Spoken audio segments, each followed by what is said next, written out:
Bismillahirrahmanirrahim. Ada kicap kipas udang, ada sos lada hitam, ada cili besar merah, cili padi potong ya. Ada limau 3 biji. Bawang besar 2 biji saiz sedang. Panaskan minyak, goreng telur. Kalau nak goreng asing telur tu pun goreng awal pun boleh ya. Ikut sukalah mana yang senang. Apa buat sekali je masak telur, nanti kita masukkan je bawang.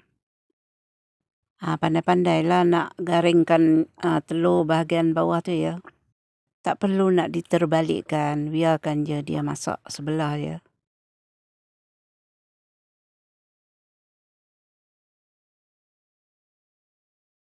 Bagi ruang je dekat tengah tu. Masukkan cili kisar 1 sudu makan. Masukkan bawang besar tu tadi ya, bawang besar yang potong. Gaulkan ya, hingga bawang dan cili tu masak. Masukkan serbuk perasa. Sedikit gula. Masukkan cili potong tu. Masukkanlah sos lada hitam tu ya, 1 sudu ataupun 2 sudu.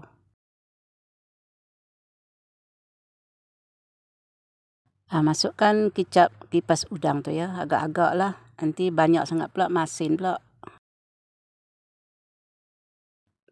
Perahkan limau kasturi tu ya, upah letak dalam 2 biji ya. Gaulkan rata air limau kasturi tu.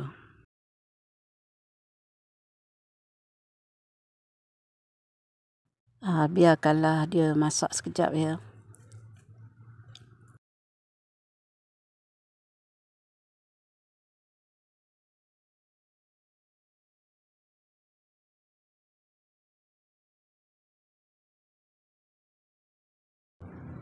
Assalamualaikum warahmatullahi wabarakatuh. Jumpa lagi.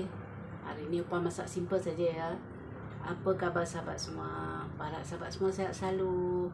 Upah masak telur kicap, telur mata kicap.